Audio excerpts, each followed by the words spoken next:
Bom dia, torcida tricolor. Welcome back to another video on the channel Fluminense in English. My name is Azan, so tricolor es el gringo. Today, we have 5 very important news for you today. But first, right, let's talk about yesterday's match. What a match it was, right? First half, Fluminense dominating possession. We're passing, doing everything in the midfield, everything outside the area, but cannot do anything inside the area. But we can see the goal in the 7th minute. And then Nino responds, right? I believe in the 46th minute. Responds with a lovely header, right? You see Marcelo with the ball in the area. I don't know who it was supposed to be to, but Marquinhos ended up getting it. Shoots it. Goalie saves it. Nino with a rebound header in the net. And then Alejandro Lima responds. And then Marcelo with that wonderful goal, right? And John Kennedy, right? Scoring the goal. Let's head straight into the news now. Vasco, one of Vasco's players, his agent has signified that he is interested in coming to Fluminense. Sorry, he's not a Vasco player right now. Vasco is looking to sign this guy, but his agent does not want to go to Vasco. He wants to come to Fluminense and play with his boy Arias.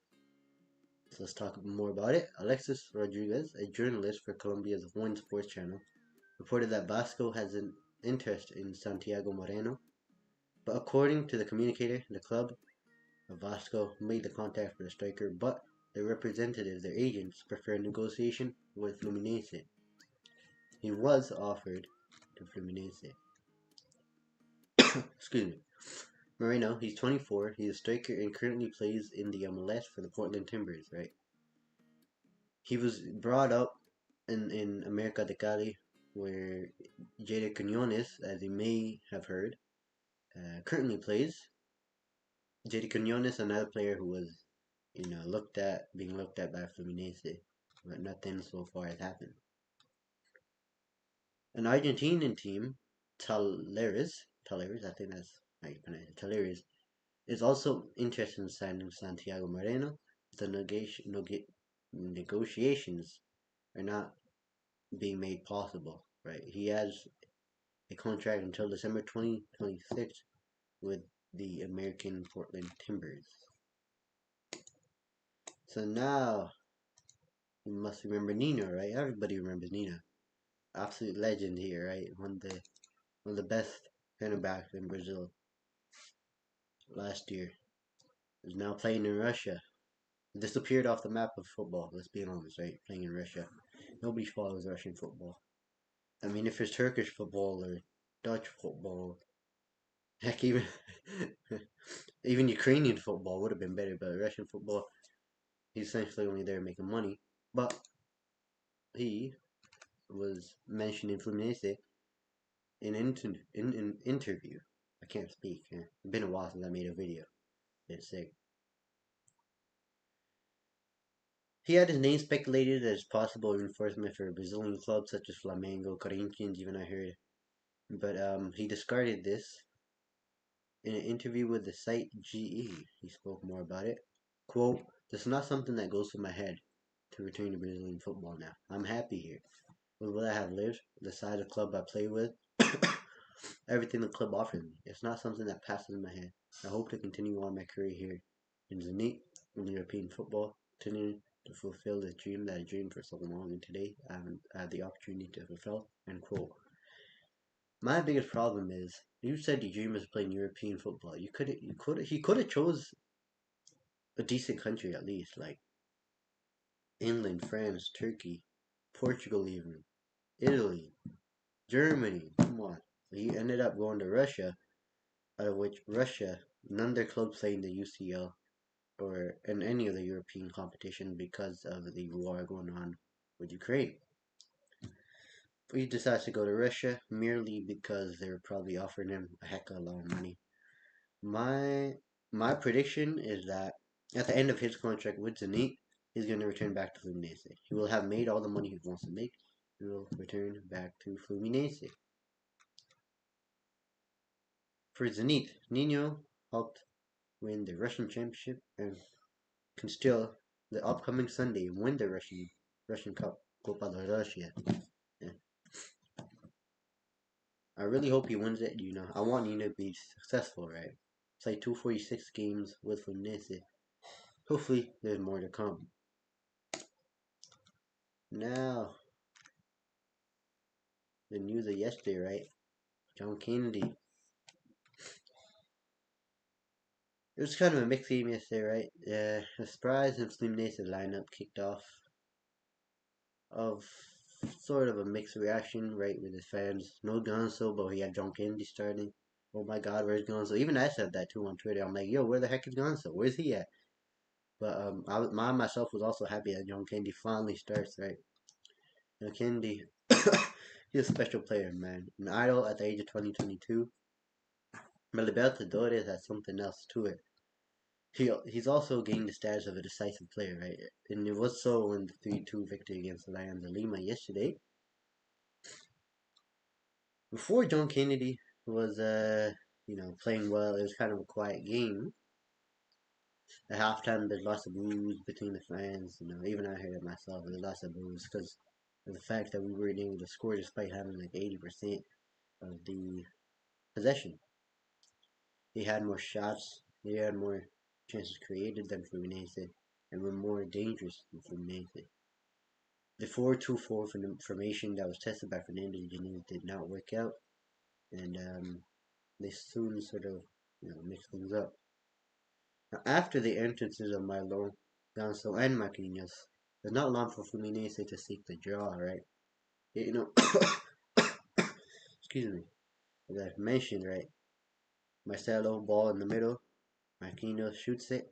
Goalie saves it. And Kano gets a rebound and heads it in. Now, with the fans hyped up and the players hyped up, right? Fans cheering Vamos Fluminense took over the stadium, right? And we were all hoping that Fluminense would get that winning goal. But the third goal in a 6-minute interval, Marcelo, what a goal it was, eh? And then in comes Menino Rey for their lovely goal.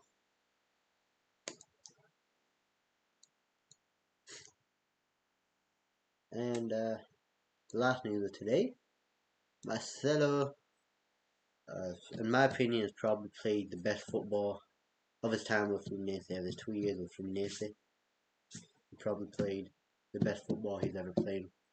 At the moment, is probably the best player Fluminense has. Maybe apart from Martinelli, who has done really well as well. Right. We're already guaranteed of being passed in the second round, round of 16. And with the win yesterday, we really improved that situation, right? Much because of Marcelo, author of a goal, who lives his best phase after returning to Brazil, as I said. He spent 17 years in Europe with Real Madrid, and he achieved everything he could and everything he possibly did. He's probably a bigger idol for Real Madrid than Ronaldo is for Real Madrid, right? Let's be honest.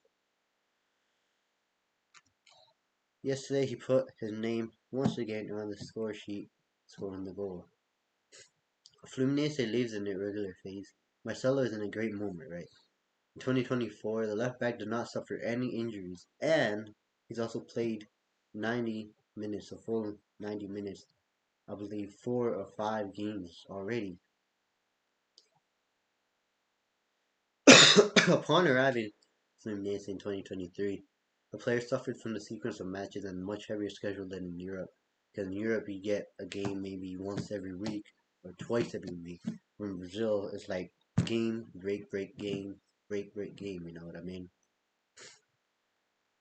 And in the last 10 games, however, Marcelo, as I mentioned before, played at least 84 minutes in at least 8 of the last 10 games. And only one, which he didn't even play at all, which was the defeat to Sao Paulo.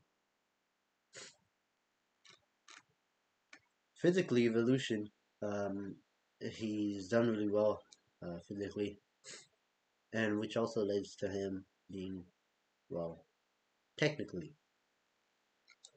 And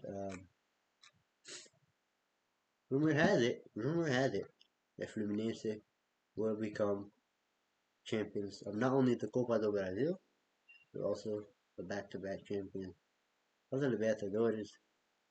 Now, fellas, you see this QR code over here? Please use that QR code, scan that QR code. You know, you can give a donation if you like the work we're doing here at Fluminense in English with our YouTube channel and with the Instagram.